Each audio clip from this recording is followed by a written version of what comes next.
Welcome to the Booster Pack. My name is Rands, and this is the show where we unwrap the stories and crack the mysteries of collectible games each and every episode. And here on the show today, as we've done many times before, we are going to be retracing some card game history. And we're doing that because we are lucky enough to be joined by somebody who is arguably one of the most varied and prolific tabletop game designers to join us yet. However, before we time warp back to the beginning of their near 2.5 decade long career, I'd be remiss if I didn't mention some of the more recent titles that they've released, because you may recognize some of them. Perhaps you've even played them or even own them. You see, because our guest today is somebody who has released a plethora of card games, board games, dice games, and miniatures games for some of the biggest tabletop gaming companies around. And on top of that, a lot of those games are linked to some of the most recognizable franchises and loved fandoms in the world. You see, even in the last 10 years, our guest has been responsible for creating some of the most critically acclaimed deck building games to hit retail store shelves. Titles like Street Fighter, Lord of the Rings, Power Rangers, Transformers, and of course, celebrating its 10th anniversary this year, the DC Comics deck building game. On top of those fantastic boxed card games, they've also released a number of other tie-in tabletop titles for franchises like Assassin's Creed, Adventure Time, Archer, Rick and Morty, Lock and Key, The Walking Dead, and even NHL. You see, as well, though, we're not going to touch on too much of that today because our guest actually started their career in this show's favorite tabletop gaming genre. You know what it is, collectible games. So to share the stories and adventures of their time in TCGs, we have somebody who judged for Magic the Gathering, promoted for Pokemon, designed for DC, all in the trading card game space. Join me in hailing our guest to the show today. Welcome, Matt Hyra. Matt, how do you do, bud? Hi there, doing pretty well. Glad to be here in the brick dungeon where you dwell. That's right. The basement, the booster pack basement, for alliteration's sake, we'll call it. Thank you so much for joining me today. And there's so much I have to ask. And obviously, we could fill literally 3 hours with the stuff I just mentioned there. And there was so much that I didn't mention. But I'm so excited to be able to talk about some of the collectible games that you worked on, because that's how you got your career start. But let's not jump forward too far just yet. Let's start, with the simple stuff. Let's start with the origin of your origin. The secret origin would be appropriate way to put it, considering all the superhero games you've worked on. Tell me about how you actually got interested in hobby gaming to start with. Yeah, well, it pretty much started at age 10 with D&D, with other kids on the block, and kids my age, maybe a couple of older kids down the street. And we started playing D&D, but we quickly branched out into other stuff like Traveler, Top Secret, Boot Hill, Dragon Quest, Rune Quest. So I was kind of surprised looking back, like, wow, how did we afford to buy all these books and whatnot? But I guess each person would take turns buying a book and we would check out new games. So having a good, diversity in my portfolio has been a staple since the beginning. That's fantastic. You mentioned a gamut of various different RPGs there, and that's fantastic. Just to have that diversity of different game mechanics and everything like that must be very exciting. You sort of remind myself of me, because I'm very, very enthusiastic about trying every different collectible game that comes out. But you seem to have done the same with RPGs and stuff. Now, I just mentioned collectible games, so let's dive in a little bit. Do you remember the first time you heard about a game in this particular genre, a trading card game? I'm probably assuming it was Magic the Gathering. Do you remember what the first experience you had with that was? Yeah, I was living in Seattle. I lived there for a long time, and so that got me into trading card games pretty quickly. In fact, the very first game of Magic I ever played was July 5th, 1993. How was that even possible? That's before it's released. Indeed, before it's released. So what happened was I was running the gaming department at the local, at what was called WesterCon, a traveling science fiction convention that would go up and down the coast. Or I should say the west of the Rockies kind of thing. And I was running gaming there. And this older gentleman little balding, little chubby, comes over on Monday. This convention ran Friday to Monday. I believe it was Origins had run Thursday to Sunday. So Peter Adkison flew home and immediately decided to drive 20 minutes up the freeway to come to this convention with 2,000 people, right? And I was running the gaming there, and he showed up kind of early before things had really gotten going. It was like 10 a.m., but I had opened up the room, and he showed up, and he said, "Hey, I want to show off my game here. Is it okay if I use one of the tables?" And I'm like, "Yeah, sure, go ahead." So he starts spreading things out, and I'm like putting out sign-up sheets and all that, and no one's really hanging around. So I see the art on the cards, and I'm like, "Well, this looks pretty interesting. Why don't you show me what's going on here?" And so we played. That is an amazing story. So those who don't know their history, or who aren't familiar with Magic history, that was Magic didn't come out for about a month officially earlier. That's in Gen Con. And who you're talking about, Peter Atkinson, was the CEO of Wizards of the Coast, literally going from store to store, or in your case, convention to convention, and sort of spruiking this brand new, literally, genre in the tabletop space. And that's how you heard about it. So we talk about day zero adapters, but you're literally a day sub-zero adapter. That's true. Yeah, and in fact, by the end of the day, I had pre-ordered one starter deck to get mailed to me at no cost. So I paid my $8.99 for one alpha starter deck, the thick pack of whatever it was, 40, 50 cards. And that showed up on my doorstep like 6 weeks later, but actually, or not even that. It actually showed up like late July.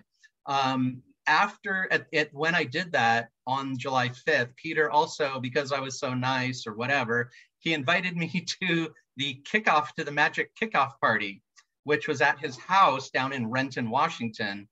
And I think that was around August 1st or something like that. But it was attended by a lot of the artists and the 3 or 4 staff people of Wizards of the Coast, right? Where people like Peter had all of his stock was just in his basement. There were like a couple hundred alpha booster boxes. And I didn't have a ton of money at the time. I was in college. So I was like, well, I bought a few extra booster packs, but I was literally trading real cards just for more land. Okay. Now, had I had a couple $100 in my pocket, I could have put together an alpha set, a mint alpha set that day, because all the artists were buying booster boxes and then just trading 1 for 1 to try to complete a set. And so I would guess that 10 or 12 people put together a full set that day. And hopefully they held on to it for 20 years and put their kid through college. So you never know. And college and a car and a couple of flights around the world. And they were, of course, alpha, so worth a little bit less than beta, but we won't get into that right. That is some deep minutia. Now, speaking of deep minutia, there is something there that sort of I am curious about, and who knows if this stays in the final cut of the episode, because you've just tantalized my curiosity. When Peter first showed you the game, if I'm not mistaken, at Gen Con, he had only a very limited supply of cards, just a brick of cards. Do you remember how you played at that time? I don't even believe he had enough land to sort of build full decks at that. Yeah, I remember the starter deck that I got in the mail had a Lord of the Pit, and I only had about 5 swamps. So it was very difficult to play. So yeah, when I went to his house for the kickoff party, I had to trade to get some more swamps, because I figured, hey, this guy's really big. I should make a deck around this. But I really had to just use almost every card in the deck for my first play. And there were people who had decks with, there was one guy who had a deck with like 14 ancestral recalls in it, Somebody else had a deck with 25 plague rats in it, so people were just kind of goofing off. Yeah, so again, we should mention at that stage in Magic's history, there was no card limit. Essentially, the game was designed to be played with any number of cards that you could collect as well. And it's just fascinating to hear that. And in fact, you mentioned that Peter had stock in his basement and stuff like that. And again, part of Magic's history is its first couple of months before it really exploded. And it started really as a West Coast thing before it moved across to the East Coast. It was all right run out of that basement that you mentioned at Peter's there. So it's absolutely fascinating. I was not expecting to hear about that on today's show, but that's great. So obviously you would have followed Magic literally from day Sub-Zero, as I dubbed it before, all the way through to a sort of its release and stuff like that. Tell me about those first couple of years and sort of what your opinion was of Magic as it sort of grew and changed from this sort of casual, sort of more tabletop, sort of board game centric thing to this more competitive, sort of tournament centric sort of game that we sort of know it as today. Well, I was fascinated by the game early on and just loved that, like, wow, you know, this, you know, each card does something different and they combo and all this. And I knew I was addicted because there was a local convention, a different convention, a pure gaming convention at the end of August 1993 called Dragonflight. And they put a free booster pack into everybody's packet. And I stood at the registration table offering to buy those packs for $1 from anyone who didn't want it. And half the people, more than half, 75% probably had no clue what it was. So I probably bought 15 packs that way, standing there for an hour. And there was even a tournament there where I just had to use, you know, all the cards that I just got, but my deck was like 3 colors, not very good. I think the winning deck was something like, you know, 15 prodigal sorcerers and things like that. So yeah. But what else? At that point, I just wanted cards, right? There was things weren't worth money until there was another convention, science fiction and gaming, kind of 50-50, called DreamCon in October. And I went there and the gaming area was full. Like everyone was there playing Magic. And there was somebody who was looking for an alpha. They went around asking everybody. They would pay $80 for an alpha winter orb because that is the only card they didn't have to complete their set. And so I'm like, whoa, okay, this is getting interesting. That's amazing. So obviously at the time, you know, that wasn't market price for Winter Orb. Obviously it's got a few zeros on the end of it now for an Alpha Winter Orb. But it's absolutely amazing to hear that you sort of were part and shared in this Magic history. You know, Dragonflight, you mentioned that convention there is, again, another very famous convention that sort of is tied into Magic history. That was the convention that Richard told Peter his idea at, more or less, and stuff like that. So it's absolutely fascinating to hear that you were sort of lucky enough to be on this ground floor and sort of got in the earliest day. But as I was saying before, you know, a Magic metamorphosized from this game that had ante, which was where like you would basically win other people's cards, sort of like marbles. And it evolved into something a bit different. It started getting, you know, as we mentioned before, deck limits and card limits and stuff like that, and became more of a competitive scene. And I believe you have a bit of a history with competitive Magic. What drew you towards that more competitive side of things? Well, that kind of goes back. That goes back a little bit. So because I was such an early adopter, I was one of the only people who had read the rule book and knew how to play. And I had played with people who actually knew how to play, right, at Peter's house. So when a local game club wanted to start running tournaments because there was so much demand, I was the judge because I knew the rules better than anybody else. And so I ended up running tournaments, you know, here and there around the city. Wizards didn't have an OP team at the time. They weren't running any events. Eventually, they took notice of me. Well, I actually qualified for the pro tournament at a local qualifier, and then went to Long Beach, and that's where some of the people on the Wizards staff saw me in '96. And said, "Hey, aren't you the guy who runs tournaments in Seattle?" I said, "Yes." And they asked me if I wanted to be the head judge of the Wizards of the Coast Tournament Center in Seattle. And I said, "Sure," because I wasn't working at the time. And they said, "You're hired." So that was, yeah. But so I kept with it. You know, I kept playing, even though I was the judge at the time. I eventually played in a qualifier somewhere else and won it. So I was able to get, It's been a little while. I'll forgive you for not remembering exact details. It was before, yeah, I got the qualifier was before I got hired. And then it was just a local qualifier. Then I got at the first Long Beach tournament, that's when they hired me. But because I was in the top 32, I got a free invite to the next one. So I was actually a contractor because they didn't want a full-time employee playing in the event, but I kept getting top 32. And so I kept going, and they said, well, as soon as you don't make top 32, we'll hire you full-time. So eventually eventually my luck ran out. And so then I was a full-time employee, and yeah. So I got a couple of questions to pull out there. First of all, did you throw that tournament to get less than top 32? No, actually it was Dallas, the first Dallas event, I believe in 96 still. It was 96, yeah. I just hadn't had any time to practice. So my deck was tuned to beat like stasis lock, but everyone else had gone for super fast or greater style play. And so my deck was a little slow against that, so I lost. So it was basically because I just didn't have time to do any testing, and I never played in any events because I was running them all. So that's super interesting. So my next question is, when you say you're working at the Wizards of the Coast Tournament Center, now there was 2 tournament centers in that era. There was the one that was sort of at the Renton headquarters, and then the big one that sort of evolved into the University District. Which one was it? Were you starting at the sort of the headquarters, or did you start when the sort of big sort of tournament center started? Yeah, they're linked. Okay, I started out at the Renton Wizards headquarters. That's where the tournament center was. It was very popular. We would get a couple hundred people for, qualifying events, things like that. That's when they decided to move it to a retail location up in the University District. So the tournament center in Renton closed down, and it restarted up there as a real gaming mecca.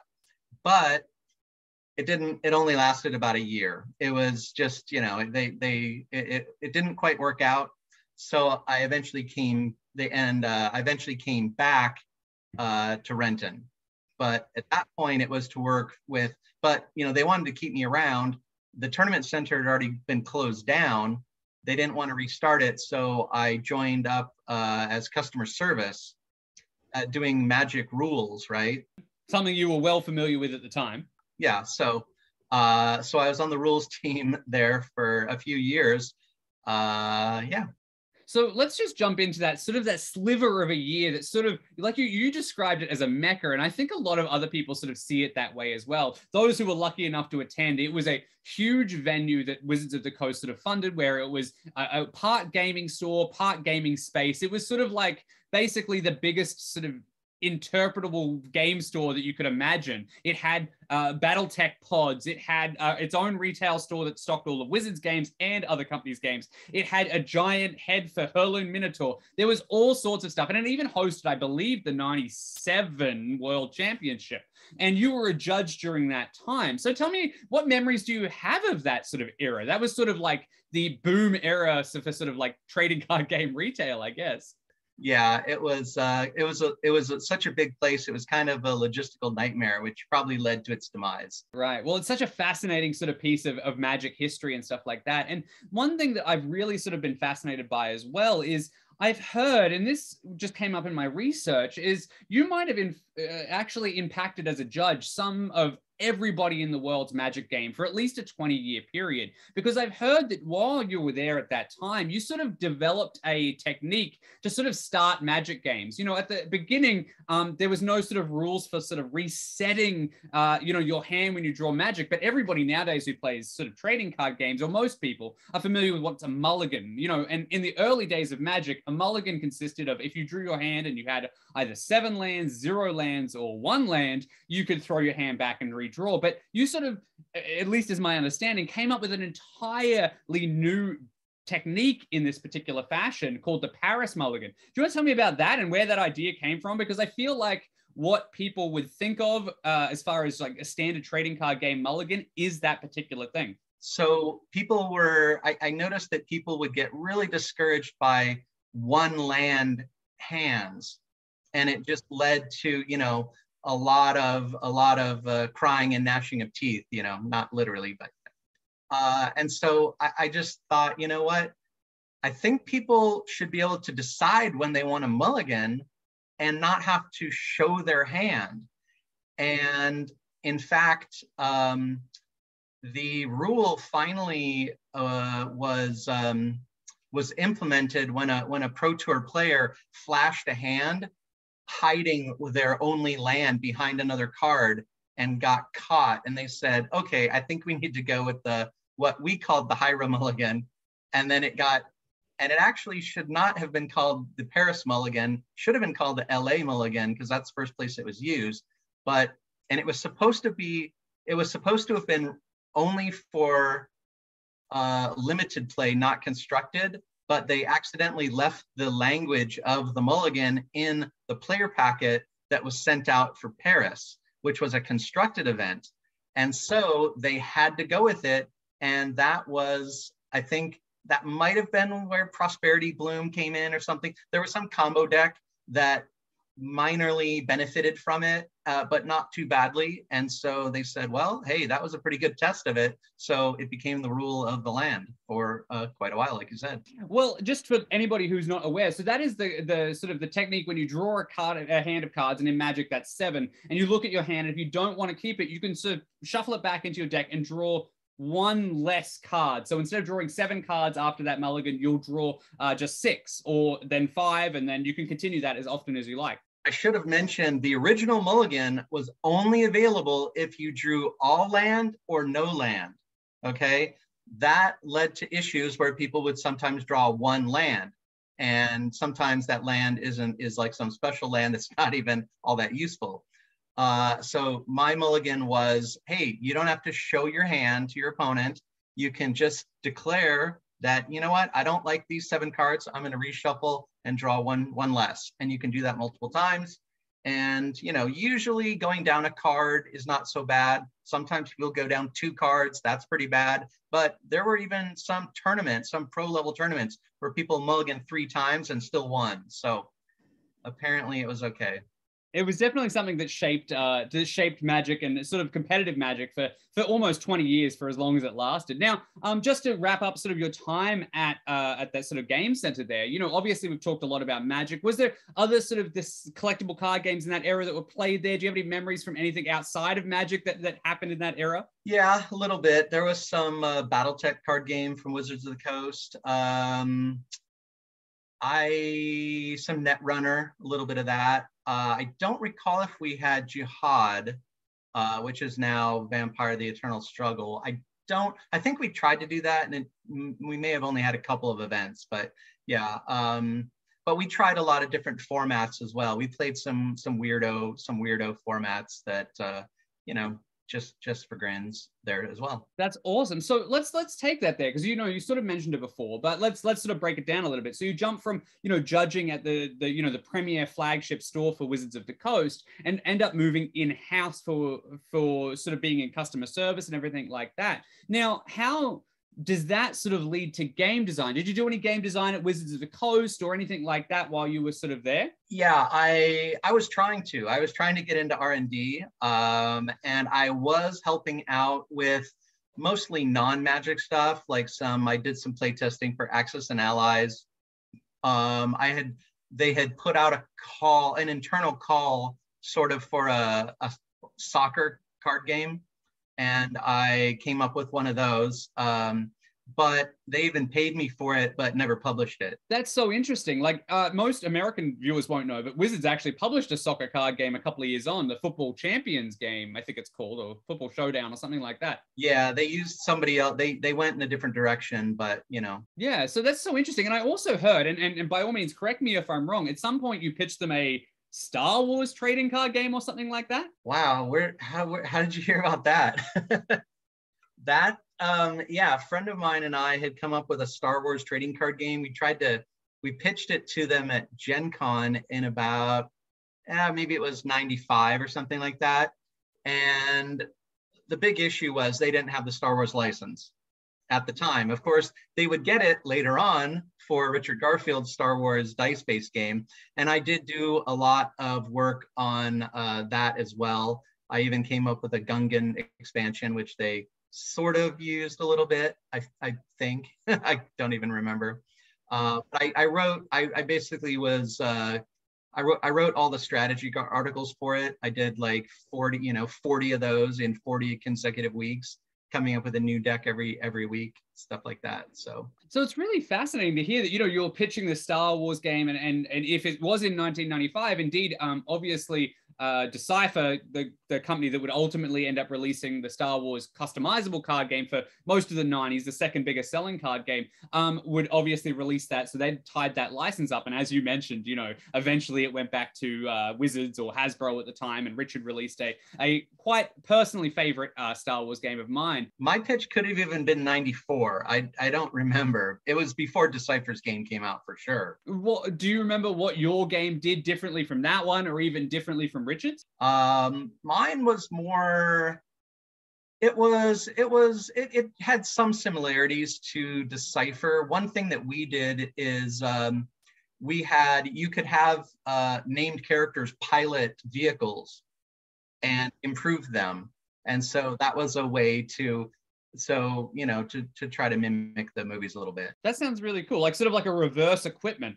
A little bit, yeah. So they were saying, so obviously, you've pitched this game all these years ago, and now, eventually you find yourself in-house at Wizards of the Coast. You said you were working on customer service, you were doing various other things. So what else, like what memories do you have from working there? You were working on, you mentioned working on Avalon Hill's Axis and Allies and a bunch of other games as well.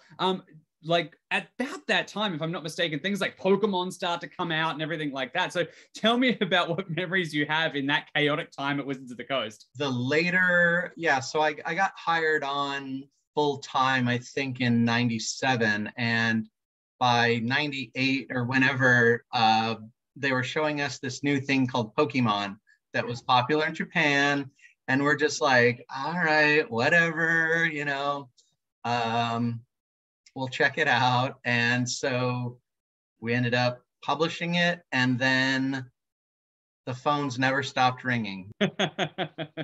Things got real crazy, and the company hired like an extra 100 people just to keep up with all the logistics of the demand. That's amazing. So tell me, like at this time you're in customer service, like what are the phone calls saying? Where do I get Pokemon cards? Where can I be found? Yeah, that half of the calls were, where can I buy it? And they were calling because no one had it in stock. It had all sold out.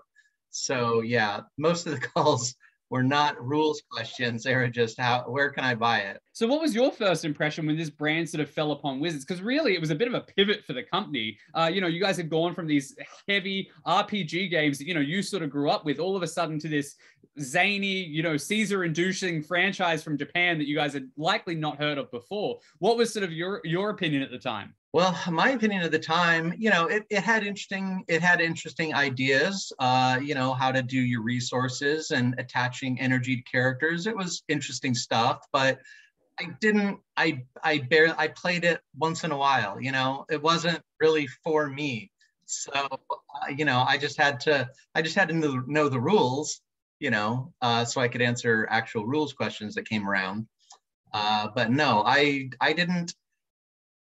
Wizards of the Coast didn't do much in the way of actually designing it, so they just published it, translated it and published it. So you sort of are working, like I said, in customer service during this boom period for Wizards, as as Hasbro sort of acquires them and sort of takes over and everything like that as well. Do you have any sort of like those ending memories, like anything you want to share about times or trading card games or anything game design stuff that you might have done in those sort of like last couple of years? Because before that, you're sort of jumping to another company very, very soon to work on some big games. Yeah, I did. I did interview for Magic R&D, but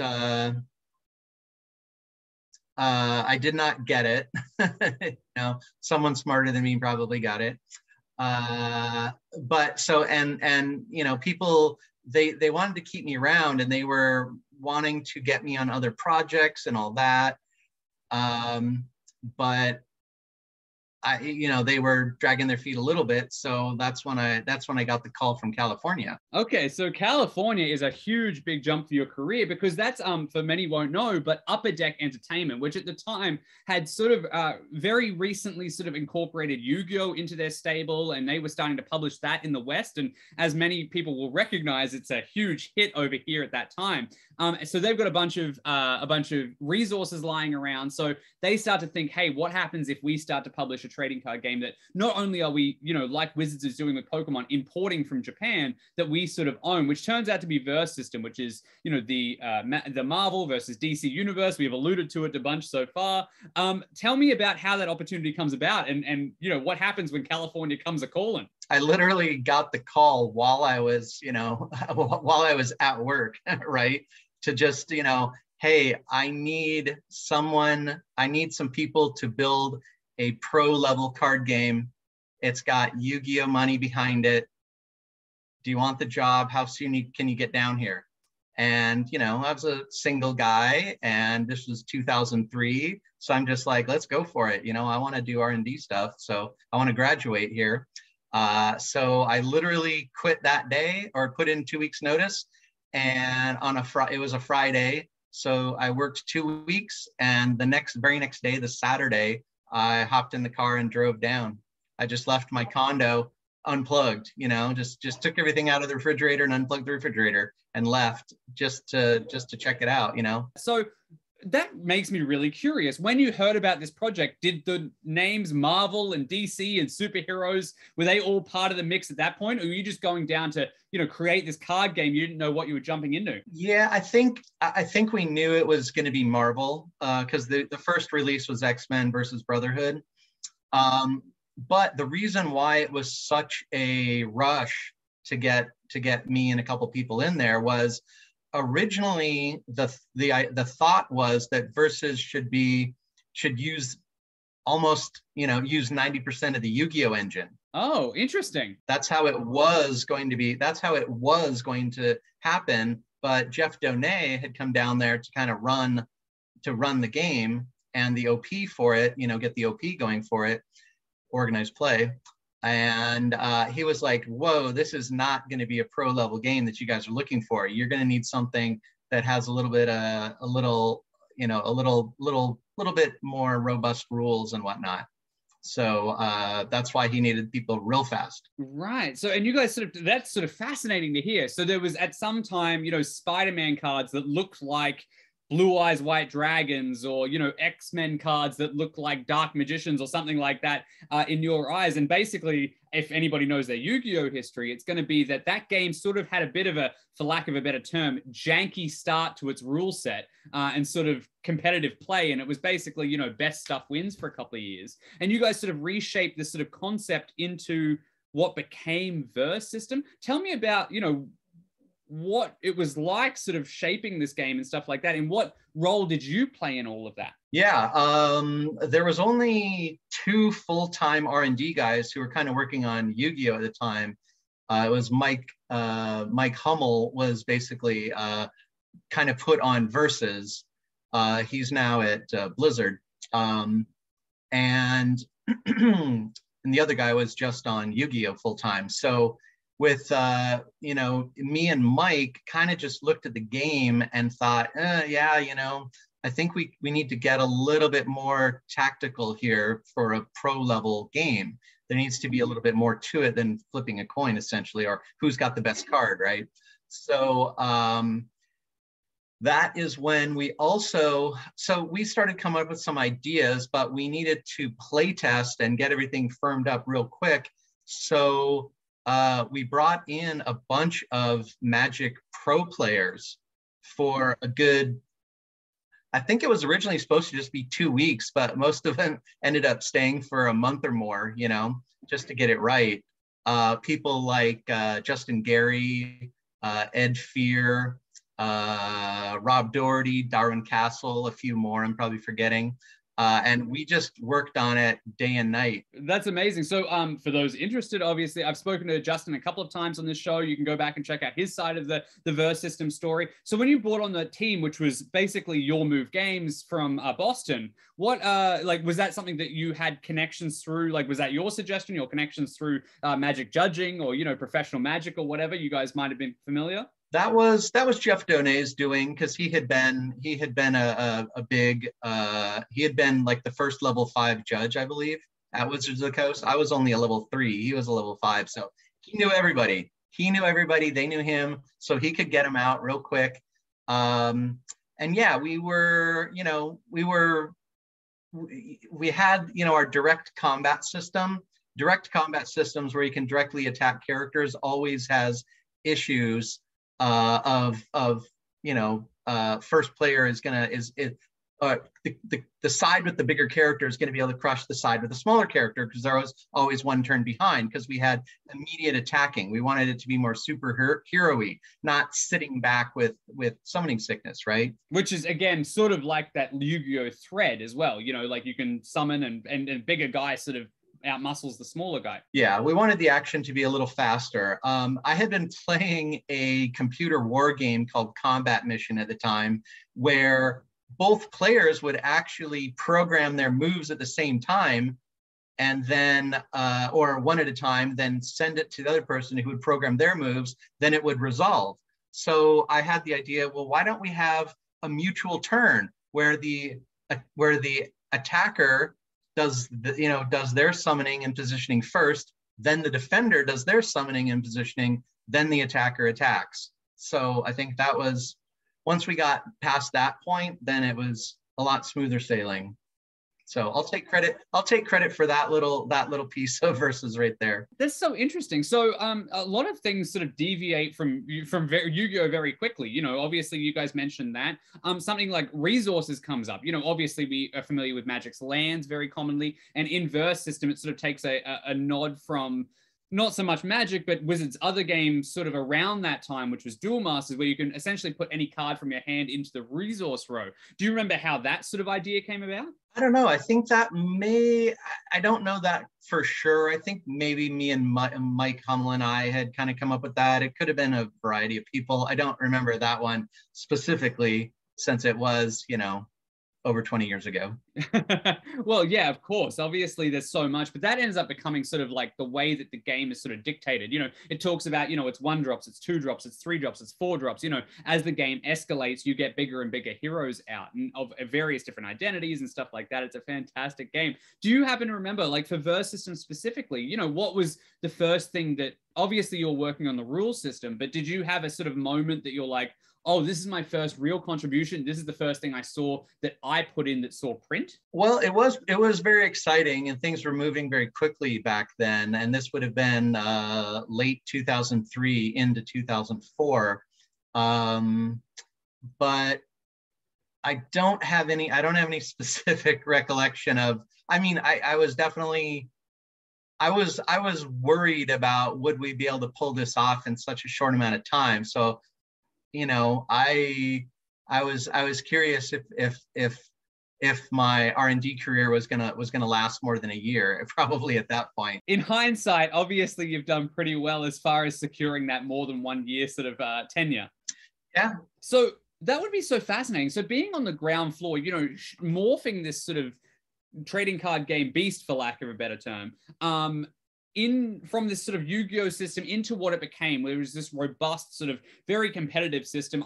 It was actually Yu-Gi-Oh ironically was my very first competitive card game, but I quickly realized the flaws in that system, especially in those early couple of sets. And I jumped onto Verse System because I loved how much it embraced the flavor of these sort of comic book heroes. You know, for those who don't know, Verse System, or Versus System rather, is essentially Marvel versus DC, or there was concurrent sets for those two brands, and you could essentially play any deck amongst them. Do you remember what it was like, you know, watching this game finally coming out? You know, you mentioned how worried you were if you could pull it off. You know, what are your memories from its first launch? What are your memories from its first competitive play? Because if I'm not mistaken, it's a game that launched with, well, I actually remember trying to compete for it, but its own pro circuit to sort of rival Magic's Pro Tour and stuff. And so pro level play, as you mentioned, was such a priority. How did you feel seeing it launch? Yeah, I was pretty shocked at how much Yu-Gi-Oh money there was thrown around to make giant sculptures and bring in the Batmobile and invite top Magic players to come and play, like Kai Buddha and stuff like that. John Finkel, maybe, I don't know, just Brian Kibler off the top of my head. Brian Kibler, I think he won the first pro event, yeah. And it was some big, and they had some big cash prizes as well. So that also was a little scary of like, wow, we're spending a lot of money here. Hopefully my paychecks will clear, but Yu-Gi-Oh was gangbusters, so it was not an issue for the first few years. Well, as somebody who spent much pocket money and lunch money, to the chagrin of my parents, on both of those games, it was certainly something that I loved enjoying so much. So I guess my sort of question is, what is your sort of role in the first couple of years? And when do you sort of, for those who don't know, you were actually a designer for one of my personal favorite sets for Verse System, which was the Justice League of America set, or the JLA set. But what do you sort of remember in those first years before that particular set came out? Like, was there sort of changes? I know that Verse System was sort of a game that initially was really popular and then sort of got some criticism for having some weak sort of follow-up sets because they were too balanced. Like, tell me about your memories from those first couple of years. Yeah, Mike Hummel and I did a lot of the work on the original X-Men versus Brotherhood. But I think we probably did it. Probably the Spider-Man was collaborative with a few people. I don't really remember.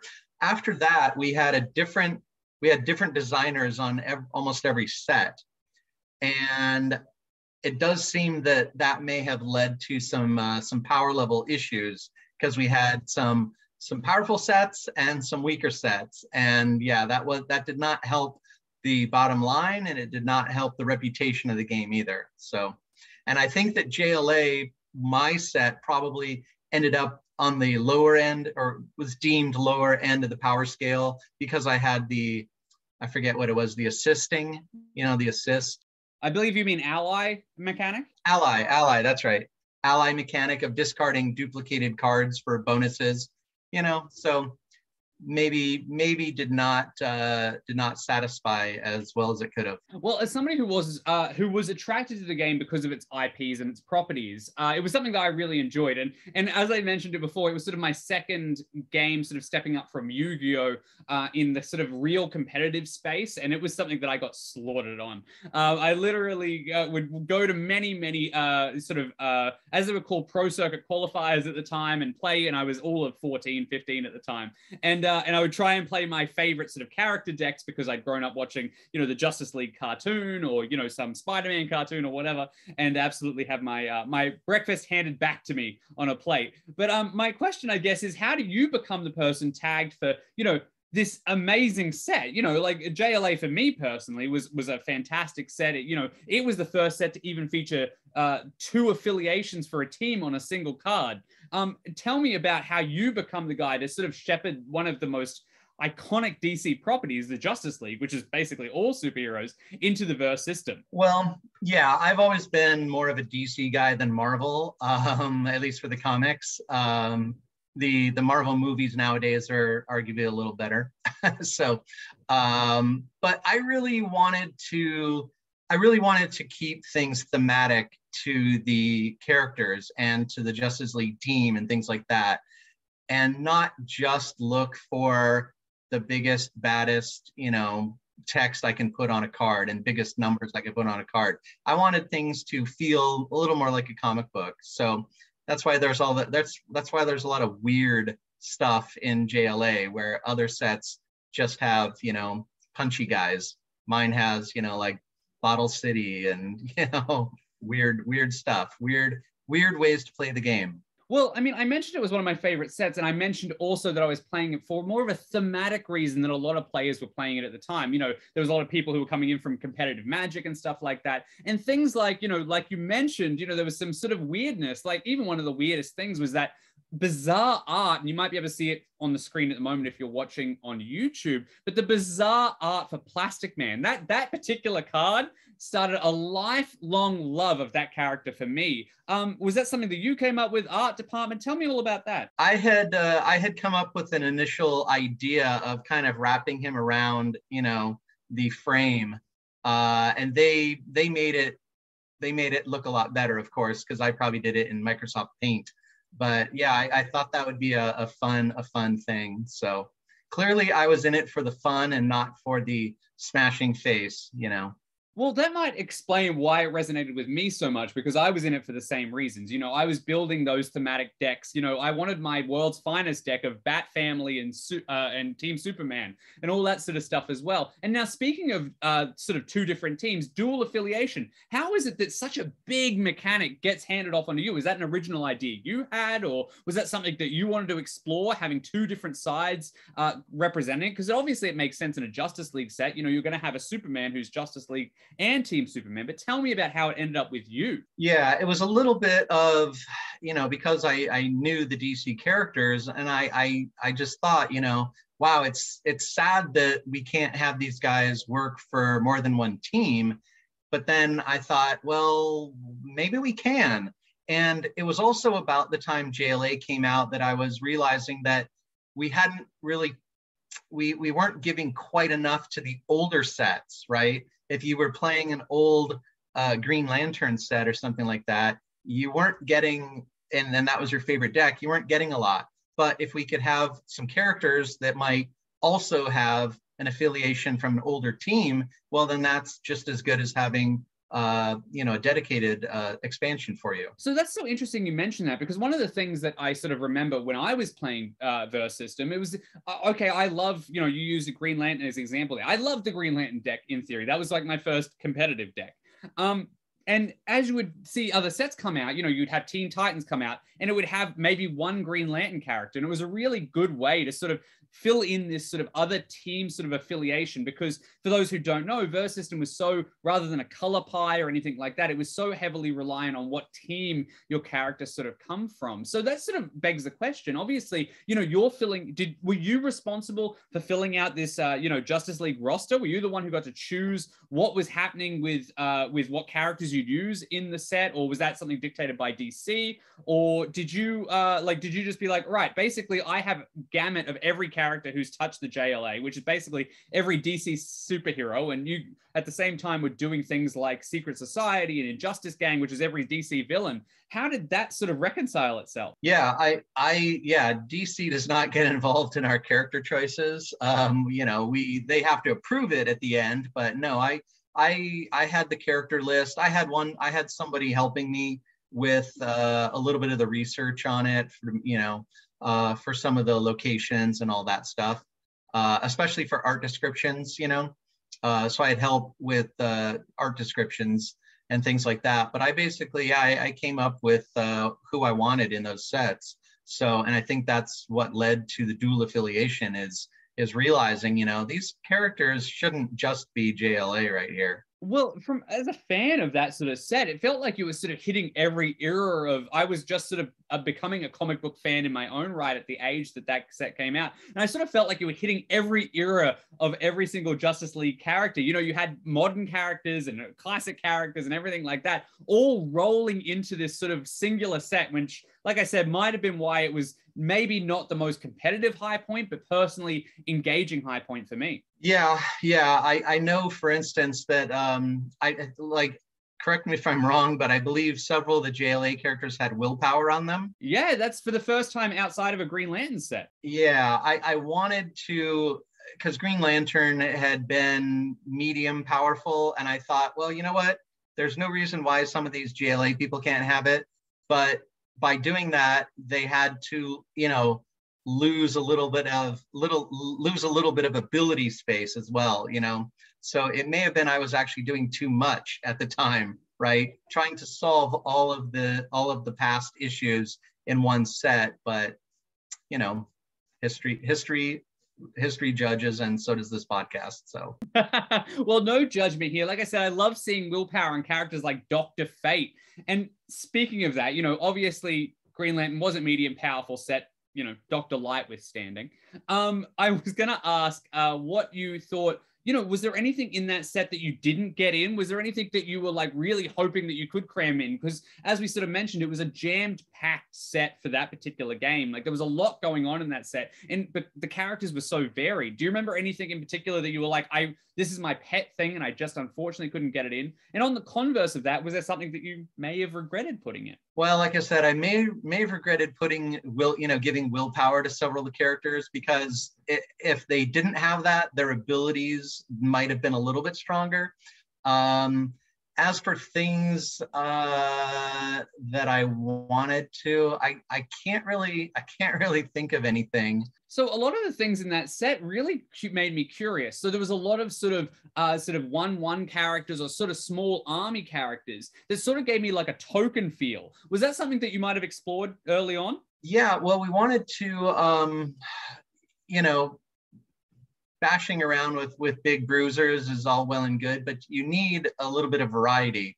And so those 1/1 army style characters where you could control multiple of them was a way to mix things up. And I think you need to do that even in a game that's supposed to be about superheroes bashing each other. Well, Superman has battled dozens of robots at a time. Every superhero's battled dozens of robots and swamp creatures and everything, and Hellspawn, at the same time. So we wanted to just give that feel, just a little, just a different way to go with the game.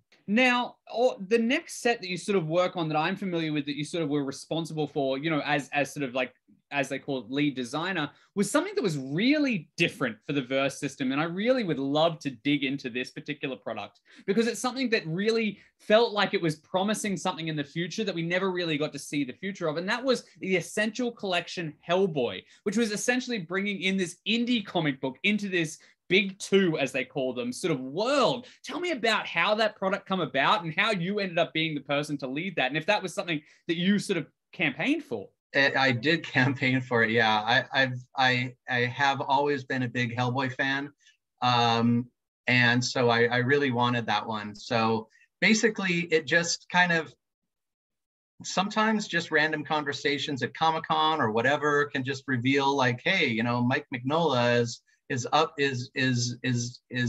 will let us do Hellboy if we want to. And so I said, wow, I'm a big Hellboy fan. I would love to do this.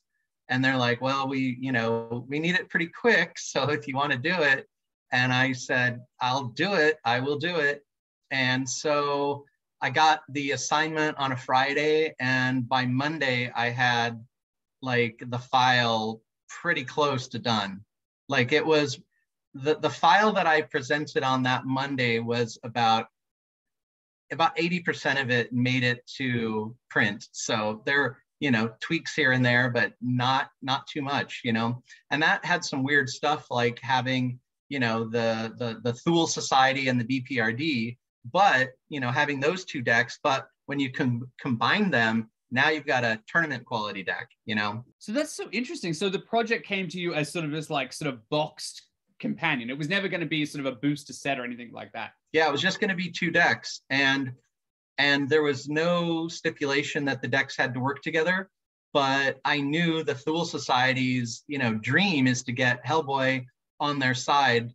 And so I thought, well, let's just make this so that it is able to be a mixed deck and do really well and have a cool new kind of a, instant win type strategy with the Ragnarok engine. That's so interesting. So that sort of is a precursor to, like what came later from Magic the Gathering, like the tournament deck, and the fact that you sort of bled this competitive play into the thematics of the comic book yourself. You said you were a fan, and it's something that I sort of was starting to get interested at the time. They had the Hellboy movie. It was an absolutely amazing set to see this Essentials collection came out. And honestly, when I saw that, I started to get a lot of hope. Like I was a big comic book fan, and I was into a lot of mainstream big two comic books, but I was also into many other indie comics that were happening at the time.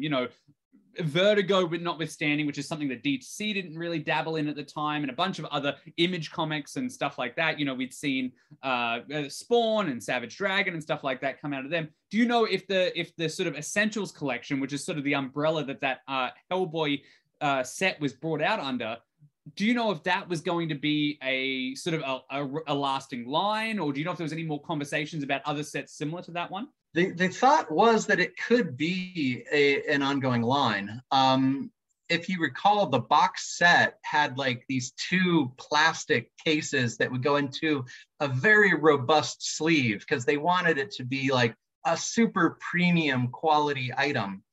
And it was supposed to, and it only cost $30, right? It was, I believe it was like 30, right? Or something relatively cheap at the time. The only way they could get it down to that price was to overproduce it by a lot.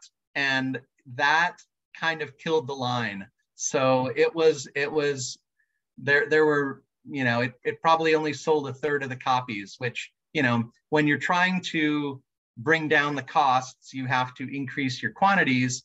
And now you're stuck with all this stuff because at the time, that's about when Versus System had kind of plateaued and was on the downslope a little bit. So unfortunately, probably, and that was my favorite set to make, actually. I loved making up names for some of these characters that had never had names in the game, like the frickin' frog monsters, stuff like that. So I love doing that. And it wasn't that Hellboy was not popular, and it wasn't that the set wasn't popular. There just weren't enough Versus players at the time to justify the print numbers that had happened. So yeah, the intent was that it could have happened more, but it may have been a little overzealous on the production side. Understandable. Obviously, you know, I mean, I personally love the set, but I wish we had seen more in that particular line. Now, you sort of mentioned that was about the time that Verse System plateaued. Do you have any memories from that, sort of like where Verse System was plateauing or even starting to fade away? Do you have any insider information as to what happened to that particular, you know, that particular game as it was sort of, you know, sunsetting, as they call it in video games? Yeah, what we had kind of discovered is that the average pro player wasn't buying boxes of cards. They were just borrowing decks from their friends who were buying boxes. So it was a very, you know, cavalier way to treat the game that you were making a lot of money on, right? But I also know that the DC side of it was becoming a little more problematic. There's DC. There were some arts. I don't remember the particulars of it. I know like DC gives ownership of art to the artists, where Marvel does not. Something like that. You know, no one based any lawsuits on what I'm saying here. I'm trying to remember, but there were some issues that were causing that was making DC more difficult to do over time, and we eventually just had to stop. And I knew the writing on the wall was happening at that point, because when we couldn't keep going Marvel DC in our release cycle, I knew that was going to be sounding the death knell to the players. And being a big DC fan, I was sad. I was sad about that. Yeah, so as the game starts to twilight, it has those couple of, I think it has, I can't quite remember exactly, but there's that Marvel Evolution set, and then before that was a Marvel set. So it sort of starts, you know, as you said, sort of rolling into it. And, you know, there was this new card design and stuff starting to come in, maybe heralding a new era, but unfortunately that sort of fell by the wayside. And there's some other history there we could get into, but we don't have time for that today. I was wondering, obviously this is about the time, you know, as it's sort of pivoting away from sort of Verse System, you sort of start to get involved with another license that Upper Deck starts to sort of really dive into, which is a huge gaming property, which is World of Warcraft. Tell me about your memories. I think you work on a couple of different collectible games there. Do you have any broad memories of or fun stuff that sort of happened in this sort of World of Warcraft world as you were sort of tasked with that particular property? Yeah, everybody at Upper Deck R&D, which was a pretty big R&D group, it was at one point, it was probably 12 people at one point. and started to taper off a little bit after Versus. So, but well, Warcraft actually kind of brought it back, actually, I suppose. And I was actually doing a few side games at the time, so I wasn't involved in the early Warcraft trading card game. I was involved in the Warcraft miniatures game from the get-go.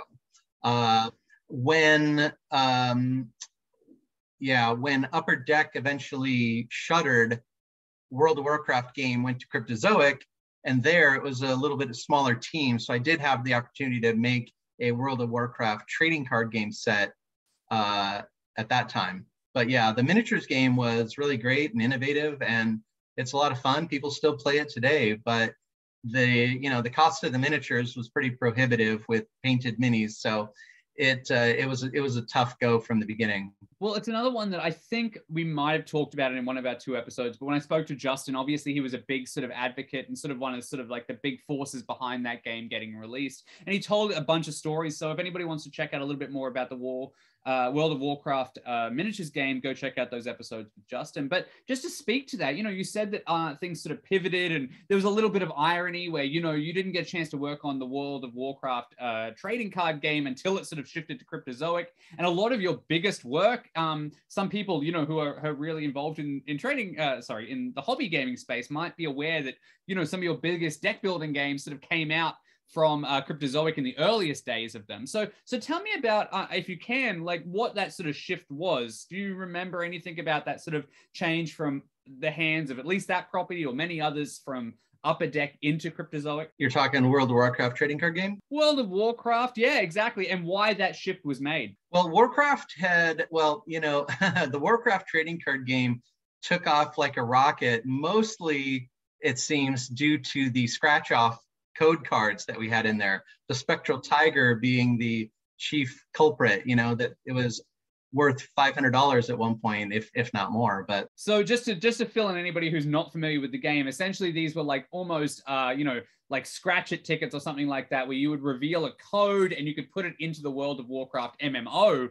and you'd be given that sort of asset or skin or whatever was represented on that card. Yeah, and I believe the Spectral Tiger was in the second set, and so that set sold out instantly, and caused, and made things very popular for a year or two. I was working on some side projects at the time, like I can't even remember some of them now. There was a girls' game called What's Your Astro Style? There was Monster-ology or whatever it's called. Yeah, it was a little monster battling game. I also did a Marvel action figure, the 8-inch action figure game that you would play across these tiles and whatnot. So I was working on a lot of side projects at that point. So that's why I didn't start out with the Warcraft TCG team.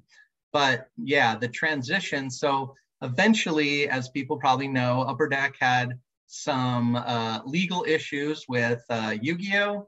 And eventually, one of the solutions was let's just can the entire entertainment division and just stick with sports.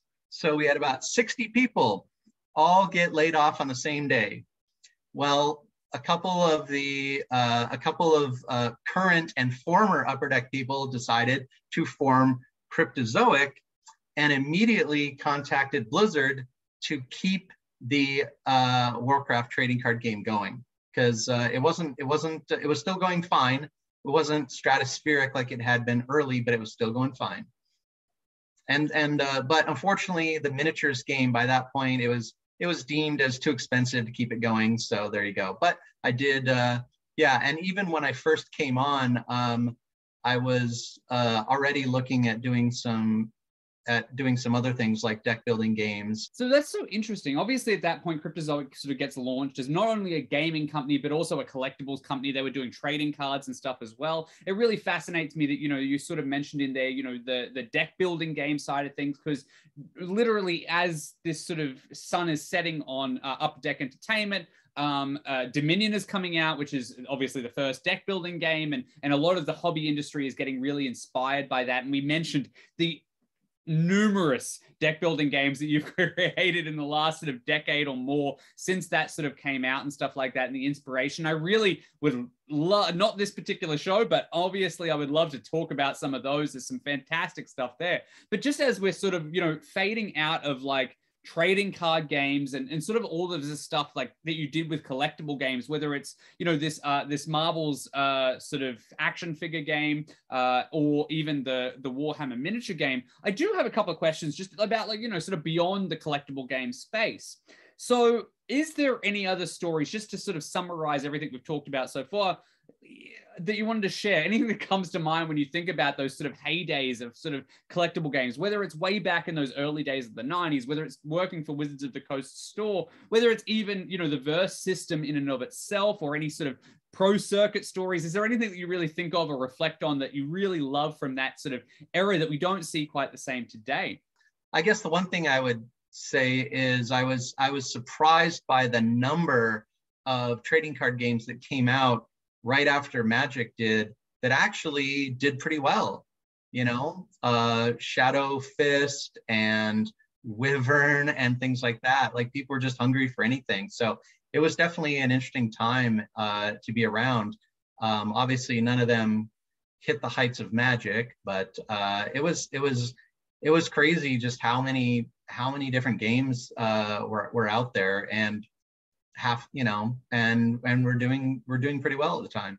Absolutely. I mean, it was like Magic had forged, as we mentioned before, this whole new genre in tabletop gaming. And there was a lot of, there was a lot of copycats that sort of fell by the wayside, but there was a lot of original ideas. Obviously, one of the most enduring, of course, was, the Alderac games, sort of Legend of the Five Rings, that obviously persevered and even got gobbled up by Wizards of the Coast at one point. And obviously all, TSR and everything like that. There's a big history there. And I really do appreciate the sort of innovation that was coming into the space at that time. Unfortunately, in the collective consciousness, we remember Magic, we remember Pokemon, we remember Yu-Gi-Oh, but games like Verse System, which does endure somewhat today in a completely different format, isn't remembered for those sort of things today. But essentially, that's what this show is about.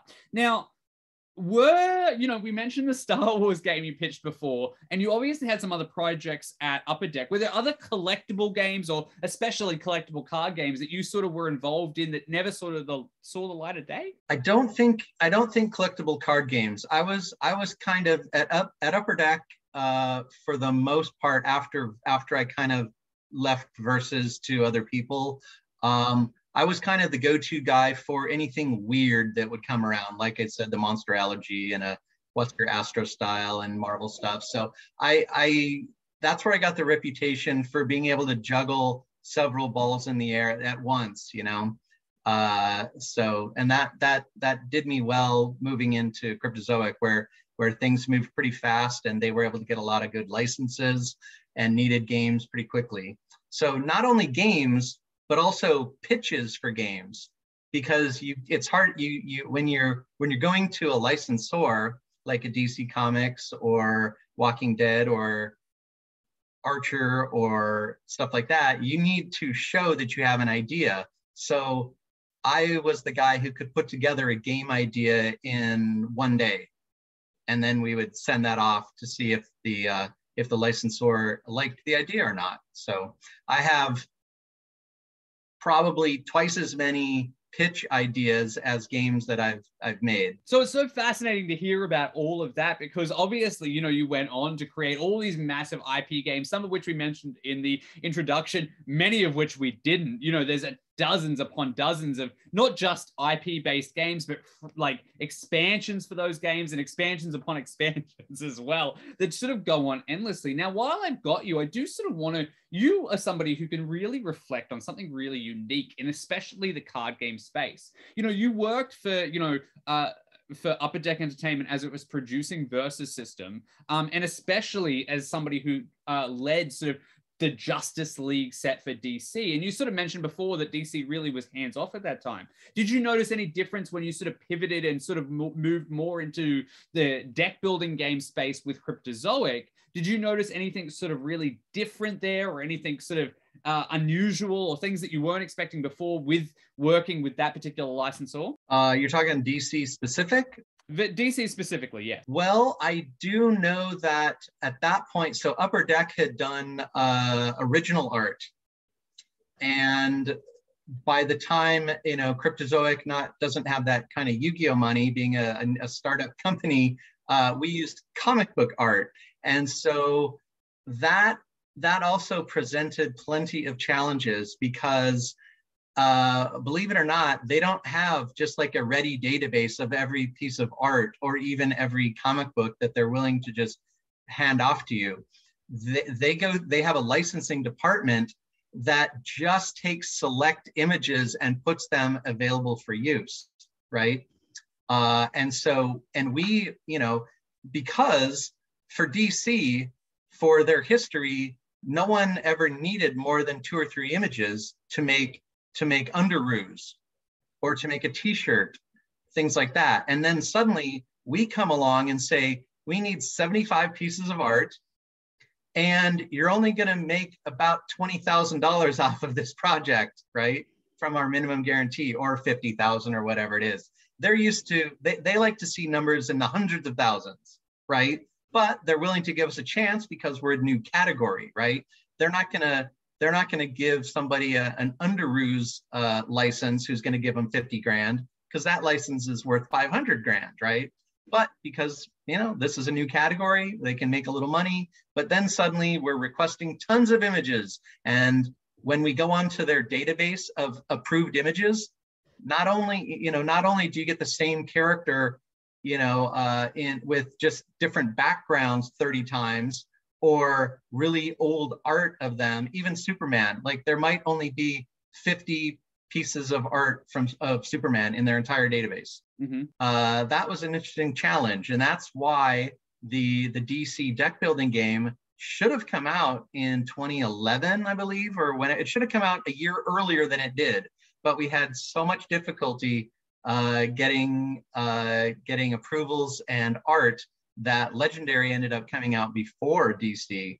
So we would have beaten Legendary to the punch, but except for that year-long delay. So for those who don't know, Legendary is sort of Marvel's deck building game, which is sort of converse, and we'll talk about that a little bit later on. But the thing that I'm really interested in there is just to pull out, you mentioned that DC didn't have these ready assets ready to go when you guys were, requesting them as a licensor. And obviously that's something that really has changed and shifted, especially with the expectation of, licensing DC. You've got things like Metex, which was another trading card game that sort of used a DC's license to sort of mix in with other trading card games. You've got, ironically, Corey Jones's own sort of digital DC card game coming out now as well, that uses these same sort of assets as well. It's fascinating to see that, how much of a like a flag or a fork in the sand DC deck building game was, and sort of obviously made that licensor wake up to, the actual requirements of things moving forward.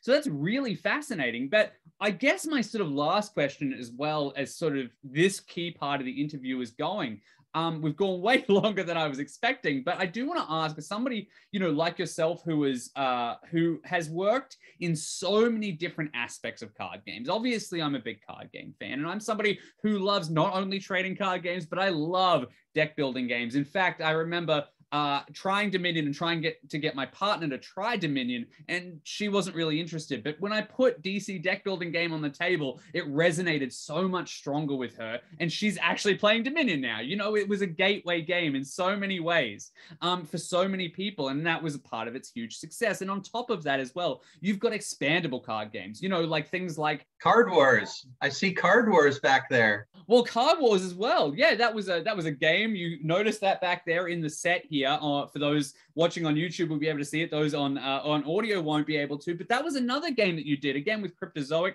another license that wasn't traditionally a trading card game, but essentially, if trading card games fans can imagine, just imagine it was a starter deck after a 2-player starter deck after 2-player starter deck after 2-player starter deck after 2-player starter deck.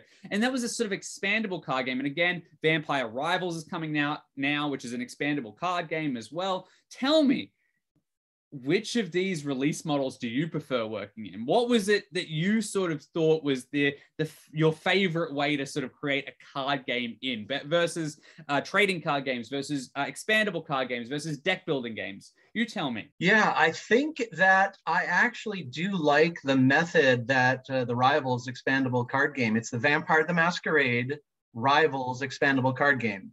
So that's using the World of Darkness with the clans that people should know, like the Bruja, Toreador, Malkavian, Ventrue, that kind of thing. You've probably seen the role-playing game at some point if you're a gamer. But I do like this system of release because it allows the designers like myself to kind of show what our intentions are for the clan with these pre-constructed decks that we create. But then we also give you additional cards in a crypt pack, which is a booster pack essentially in the set to let you customize on your own. Okay. The reason I like it is it allows us to get across the point of the new clan and what they're good at a lot faster to the new player.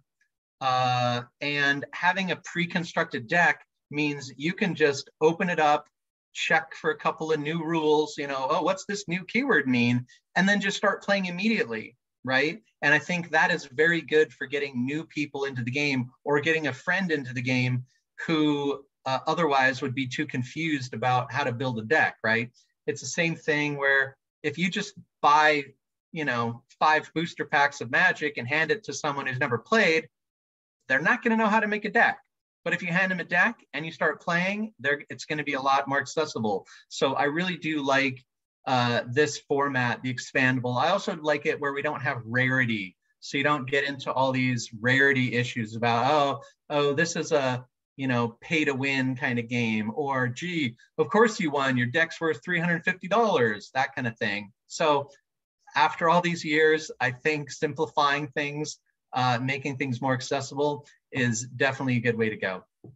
So, expandable card games was something that meant so much to me for so many years in the most recent sort of decade. Now, I guess my question is, and like I said, if you don't have a particular answer for this just yet, by all means, we're happy to see what happens in the future. But one of the biggest criticisms I've seen from that sort of model is that as sets go on, it gets harder and harder to obtain specific cards from specific sets as the game grows. Does Vampire Rivals have something to combat that, or a plan that you might be interested in sort of engaging with that might sort of help mitigate the issue that has been seen through games like Netrunner, Legend of the Five Rings, Lord of the Rings, etc.? Well, I would say right now, this has nothing to do with the ECG model, but the fact that we released our game during COVID means that we didn't have that giant rush to play in your friendly local game store. So our first expansion and our core set, they're still available right now. So yes, you're right. In 5 years,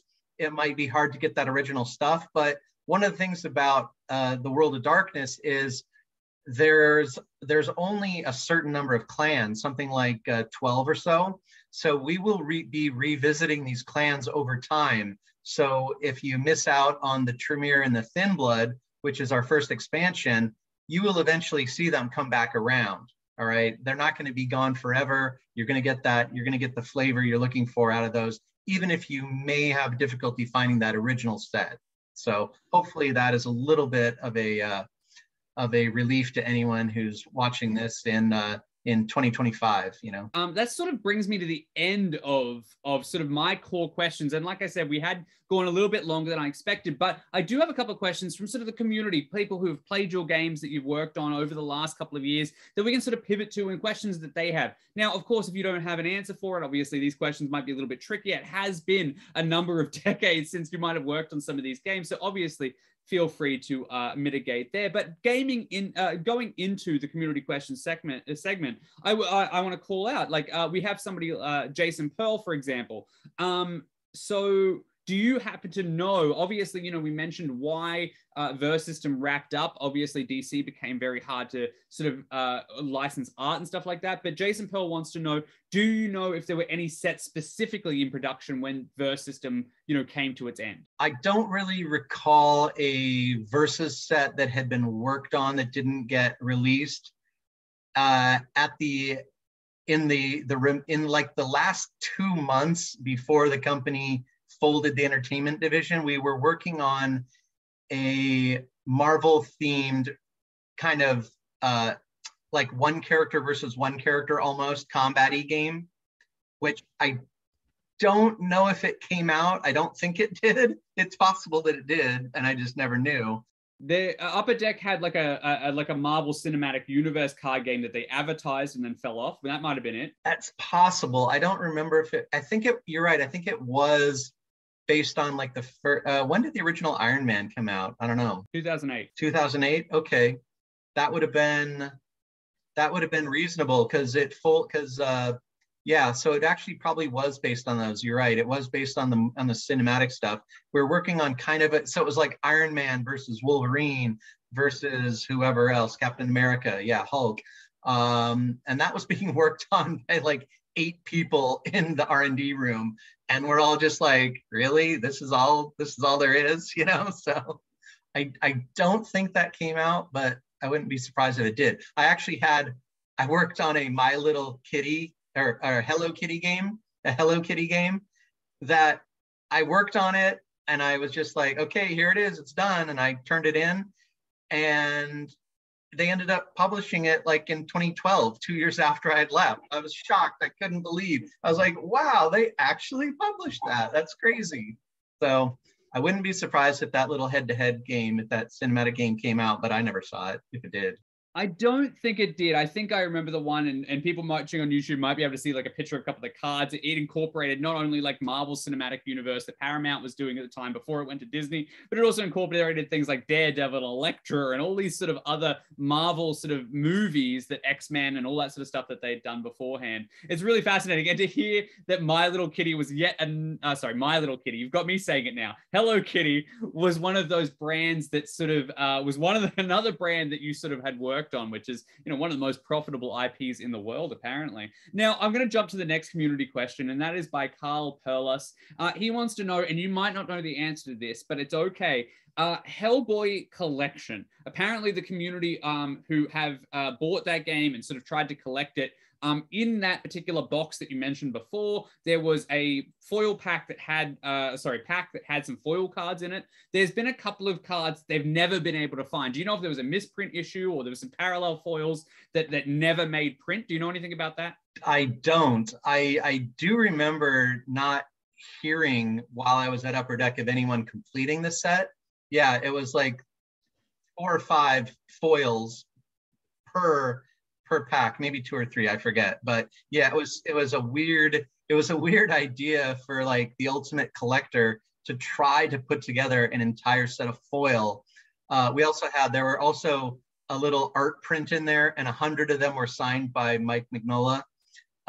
Those were in there too. So yeah, they pulled out all the stops to try to make it a real gimmick here. But yeah, I do not recall. I can't imagine that there was a print error doing it. Like we would have sent, because it would have been printed off of virtually the same files. They just would have had, here's the normal file, here's the file with a foil treatment. So they're not going to change the file between the two. Now, the issue can come in the actual packaging, because those are done either through a hopper where they just automatically load everything, or sometimes by hand in China, where people will literally just go 1, 2, 3 in the slot in the plastic baggie and then throw it in there. That you could have an instance of human error, like one of the boxes of cards could have just gotten missed, like, I suppose. But I don't. There was nothing that came up in the office that said, "Oopsie, we screwed it up." You know, that did not happen. So obviously that says to anybody who is still trying to collect those Hellboy foils, why not? You know, they said that there was only, a third sold. Keep finding them if you can at garage sales, online, anything like that. Grab them up because they might still be out there, those 5 mysterious cards. Your best bet is at Gen Con at the Dead Card Gaming table. Such an iconic institution of Gen Con. Now, my next question comes from Rob Martis, and he wants to know, we sort of talked about it before. Obviously, you were a DC fan when you made Justice League. What sort of research was involved when you guys were sort of crafting a verse system set? Was it something that you guys really delved into? Did it vary from designer to designer? Like, where did you sort of embrace the property when you guys were sort of crafting your own verse system sort of universe? I know I did a good amount of research because it was enjoyable to me.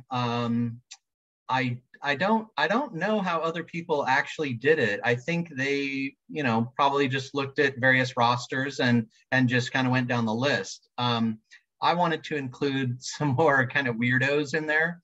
And so I may have delved a little deeper, but it's all, everyone kind of had a little bit of a hand with it.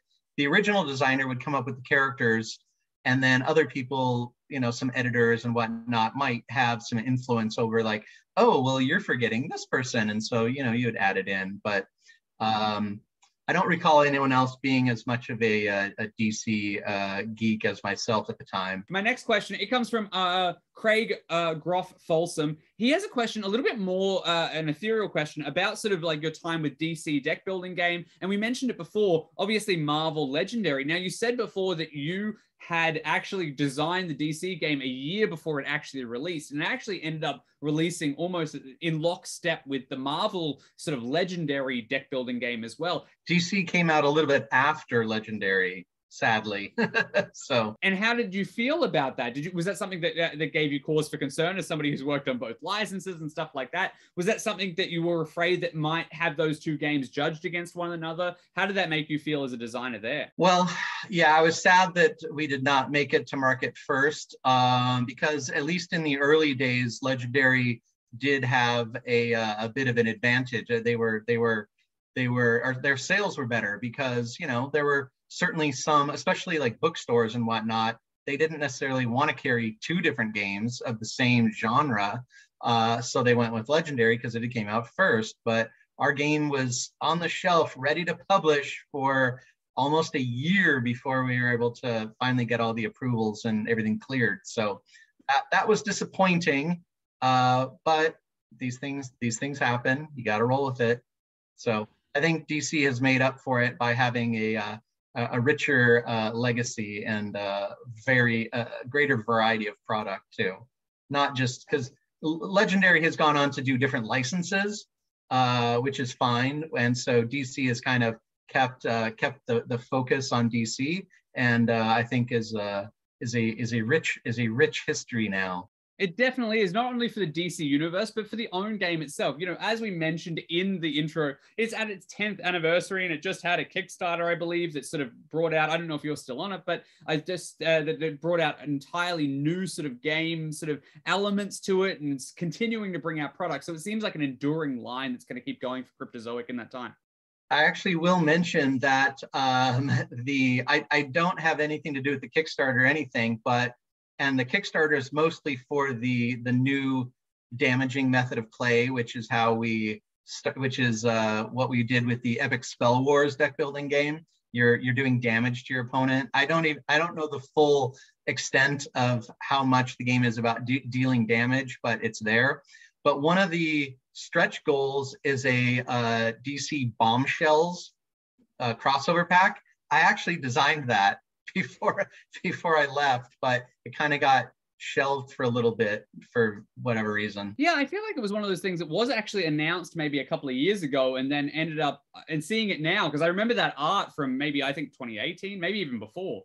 Yeah, you're right. It was actually announced. Yeah, so I made that, and I'm sure they've modified it a little bit, but they're still using probably 90% of what I did.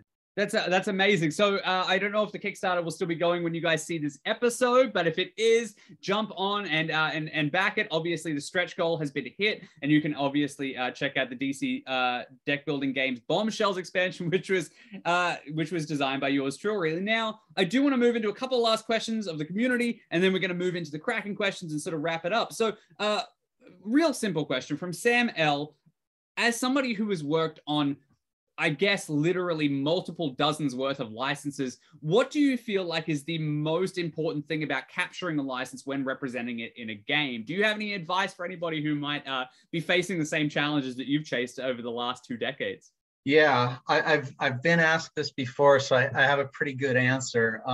Yeah, so the main thing is you want to, if you don't already know the license, the property you're working with, you need to understand it in and out. Okay, so you got to watch all the episodes, figure out the mind of the player the mind, not even of the player, the mind of the people who like that property. Okay, and then for me, and other people might disagree, but I want to give them an experience that is going to satisfy the itch that they have for their favorite show, So if it's like a Rick and Morty game, right? Well, I want to like have bizarro things happening and games based on a single episode where they can relive that episode and have it feel kind of like, have a feel of that episode, like my Anatomy Park game, right? It's a theme park building game. Most theme park building games, everyone's building their own park, but this one, you're all building it together inside of a human body, right? Another thing I'll say is that sometimes we're making a game that's based on a game, right? So for instance, like World of Warcraft, I actually designed a Diablo game at one point, but it did not ever get published, but we play tested and everything. Well, when I make a game based on a game, I don't like to have the game do the same thing as the video game in this case, right? Because if you want that video game type of play, why not play the video game where you're going to get better graphics, better sound, better everything, better sound effects, better everything, and you only have to play for 20 minutes to be satisfied. Whereas a Diablo deck building game is going to take an hour, isn't visually flashy, things like that, So if you're just doing dungeon delving for a Diablo game, why not just play the actual video game, right? So I want to give you something different to go in a different direction than what you're used to. So I hope that answers the question a little bit. It certainly does, but it also raises the question, what did your Diablo game do, if we don't want to dive too deep into it? It was a deck building game based on kind of the crafting and whatnot, and gemming up your items as well. As a Diablo fan, I'm very, very, very sad I never got to see that, and as a deck building game fan as well. That was a long time ago. That was a long time ago. So I don't even. I sometimes keep copies of my card files of old stuff that has never been published, but I did not manage to keep that one around, sadly. So what I'll do is I'll move to my last community question, which is a super simple one. And obviously a lot of old collectible card game players watch this show, and Alexi Smith is obviously somebody they're somebody who obviously played the original Verse System game. Tell us, what influences did, sorry, not Verse System, pardon me, V-Test game. Tell me what the original Vampire the Eternal Struggle collectible card game, was there any influences that game had on your new Vampire Rivals game, or anything that you could see that would maybe even cross over sort of between those two fan bases? There are certainly people who have played both now, whether they're there are people who still play V-Test, Vampire the Eternal Struggle, formerly Jihad. I was actually a playtester for Jihad before I even got hired at Wizards of the Coast. So having played and been a part of the original Jihad, which is now V-Test, I did know that I wanted Rivals to be a little more accessible. because Jihad from the beginning has always been a little esoteric. Its rules are convoluted. Its cards will sometimes have half of the card is taken up by a massive block of text. You know, you shouldn't have 40 words on a trading card, you know, is kind of my policy. For Rivals, we top out at about 15, and that's a rarity. Most cards are like 10 words tops, you know.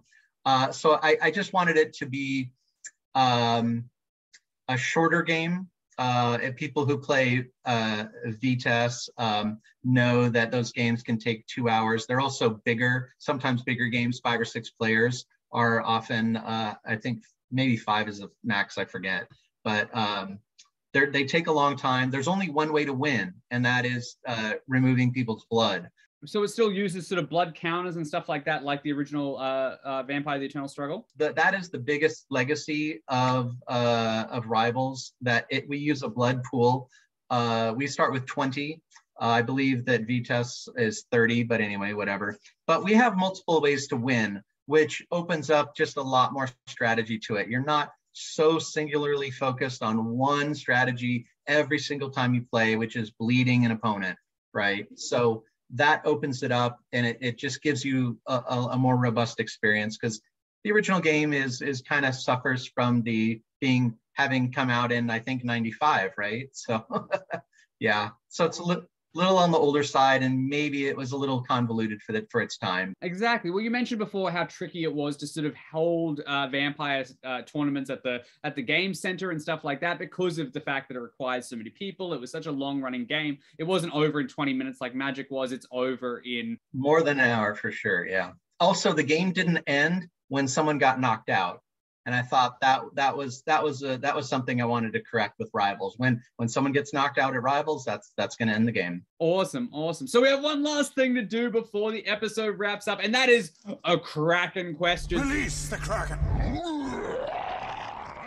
So essentially, easily, all you have to do is choose one of these 3 colored booster packs. Tell me which one it is, and we'll go out on these 4 random questions. What color would you like? I don't know. I think red and blue have sometimes been my favorite colors, so I don't want them to betray me, so I better choose yellow. All right. Well, we have got yellow in this Kraken Questions booster pack. So on the show today, what we're going to have is we're going to have 3 questions that are random, silly questions, common questions, and 1 rare game designer question. Who wrote these? The advanced team that I have behind this podcast, the writers and the production team, and the producers and everything like that. I met your team of lawyers and your video production crew before this cast, so I was impressed that you have that many people in suits around. Did you sign the release? I signed the release, and the blood sample is being delivered by courier. Excellent. So that's great. So you can appear on the show, and I will get profits from the next Vampire Rivals release. Great. So let's move on to the Kraken questions. So Kraken question, common question number 1. Oh, this is an interesting and relevant one. What is your favorite collectible card game you weren't professionally involved with? The ones that I played the most back in the day, were original Netrunner and Doomtown. So yeah, original Doomtown as well. So I would probably, I played some Star Wars, I played some Lord of the Rings, but I would say those were my 2 big ones. I played some Battletech as well. Battletech is actually a good game, but I would say that I liked Doomtown the most out of those, previously, just because it was unique. It was so unique. For those who don't know, Doomtown used literally poker hands to decide conflicts and stuff like that, and each card would sort of represent a poker deck. It was one of the best, and I recommend it. Is literally, I think, maybe my favorite CCG mechanic ever. Yeah, it was just entirely unique. Netrunner, I also really do like, but it, especially way back when, it had the flaw of degenerating pretty quickly. Running against the corporation was usually smashing your face into a wall repeatedly. So once you get into real tournament level deck building, so it kind of fell apart a little bit. And of course, Doomtown also had the issue of people could just play decks that were almost all jacks, you know, so that they could always make a 4 of a kind jack or 5 of a kind, or what, I don't even remember if 5 of a kind was legal, but whatever. Yeah, that degenerated a little bit, but you could play with bicycle deck rules where you had to have a 52 card deck. One of each card was pretty, well, that was the better way to go. So it was such a cool era, and I feel like those particular games, especially Netrunner, especially Doomtown that you mentioned, were some of the most innovative in the collectible game space. And I think that their legacy, obviously both of them, you know, endured as expandable card games, which you discussed before. I'm so glad that there was a jump to a next generation. I hope that they live on in some fashion or one another. Okay, so common question number 2. You have to eliminate one of these franchises from existence. It doesn't affect anything else, but it's either Star Trek, Star Wars, or Star Blazers. Star Blazers was a favorite of mine as a kid growing up. I would wake up so I could watch Star Blazers at 7:30 in the morning all summer. And the funny thing is, you know, the summer season would have been like 50 episodes, but Star Blazers was only 45 episodes. So they would run 45 episodes and then run the first 5 again. And that was it. And then they're done for the summer. But anyway, so I'm not getting rid of that because that's old school. Funny, I made a Star Trek game at Upper Deck that we pitched to CBS, but we even play tested it. Never happened. Did not happen. Star Wars, I think. This sounds like a real Sophie's choice for you. You sound like you've got a deep connection to each one of them. Yeah, and I came up with a Star Wars game as well. I never came up with a Star Blazers game, but it's. I would have to get rid of Star Trek just because Star Wars now I think has a little more with the Mandalorian and all that. It's pretty cool now. They've gone back to the Western style a little bit, which I appreciate, while Star Trek has these kind of, you know, clean uniform, clean ship. It just doesn't. I know Gene Roddenberry was looking, you know, for an idealized future, but it just seems it's a little on the corny side still for me. So even though I definitely am a Star Trek fan, I'm more of a Star Wars fan. So I'd have to say, got to get rid of Star Trek. Well, I'm sorry to give you that, that pulling teeth question, but these questions are randomized, and that utopia that Star Trek promises is obviously always a difficult one to maintain, especially in our seemingly chaotic world nowadays. So, last common question. If you were magically proficient at an Olympic sport, which Olympic sport would it be? I'd probably want to go with like the 100-yard dash, just because it's fast and then it's over with, you know. Also, I think it's also one of the better money sports outside of the Olympics. So you get invited to these, international tournaments, and you're getting an appearance fee. There's not too many appearance fees for pole vaulters. That's correct. And as well, not to distract from your very, very, very analytical review of that particular thing, but as well, a 100-yard dash is so much more applicable in real life. Oh, I've got to catch this bus, 100-yard dash. Oh, there's some guy who doesn't like my attitude, 100-yard dash would always come in handy. Absolutely. So last rare game design question is this one, and you actually have worked in many, so I'd be very interested to hear this particular answer. Which gaming genre which you haven't worked in would you be interested in working in the most, and what appeals to you about it?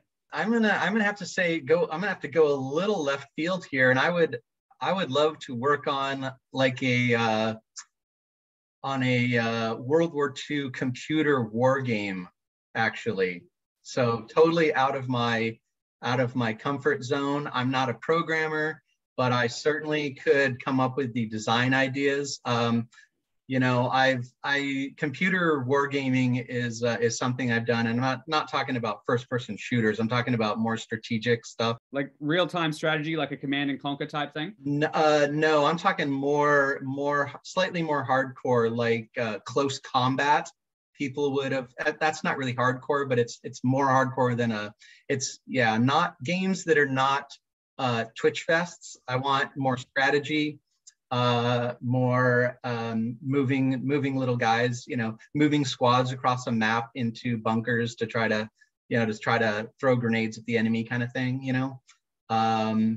So I would love to do a game. Close Combat is a game that's played on like a 500 meter by 500 meter map where you move your squads around and, try to find the enemy and shoot them. I would love to do that for the entire like Battle of the Bulge.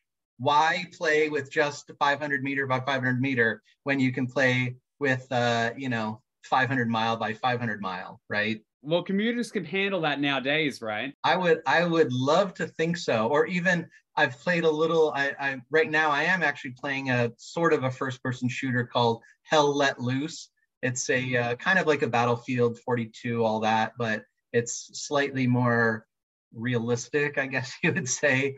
But that's like a 50 on 50. I long for the day when it's 5,000 versus 5,000. So, and a persistent world as well, right? I want to play World War II where you're playing, it's May 6, 1943, right? That's what I want to see. That's when we're recording this, by the way. So yeah, absolutely. Like I said, you signed off in that time travel document from my lawyers. Exactly. Yeah. So I have these crazy ideas for what I would do if I was a billionaire. I would make a video game that was just the war in real time. So we sort of mentioned before, you sort of were inspired by another war game you were playing years ago to sort of incorporate mechanics into Verse System. It's amazing to hear that all come full circle. And hopefully one day you'll get to do that in another game moving forward. But at the moment you're working on, we can see it behind you. There's a bridge in Prague that sort of represents some of the settings from Vampire, the Rivals, Masquerade, the Rivals game. Tell us about where that is, like what's coming out, what's going on with the future, and what else you've got in the pipeline with all of that. Yeah, this is the Charles Bridge in Prague. That's one of the innovations that Rivals has over probably any expandable, collectible, tradable card game. Is there's a city deck of random citizens, vagrants, and Second Inquisition guys that are coming after guys that like to hunt vampires, like government agencies, secret government agencies. It's a randomized deck that is placed, that comes out one card per turn to allow there to be things to interact with, right? Because vampires don't exist in a bubble. They need to go and feed on their prey at night. So we actually give them people to feed on, right? That is something I wanted to incorporate that VTES did not have. So actual humans that you can snack on. Yeah. So the next expansion actually is called The Heart of Europe. Takes place in Prague. That'll be coming out in a month, in about probably 2 months. Yeah. Sometime in July, I suspect. Yeah. And I'm also working on Hasbro. You've heard of my Hasbro games? Of course. Rivals is by Renegade Games, and we also have the Hasbro license. So we're working on, we've already published a Transformers deck building game, Power Rangers deck building game, G.I. Joe deck building game. Soon there'll be a My Little Pony deck building game. So, which I had a small part in.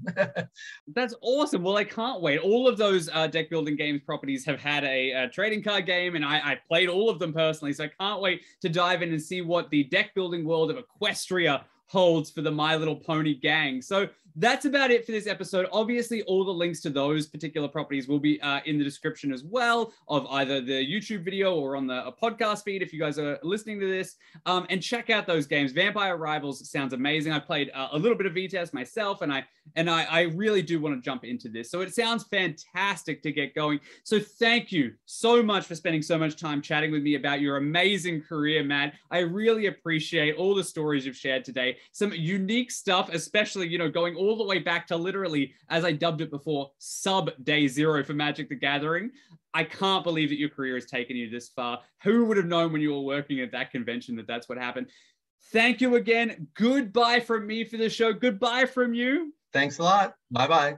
Thank you so much. And until next time, thank you guys for joining me. Again, remember, check the links in the description. And until next time, keep shuffling.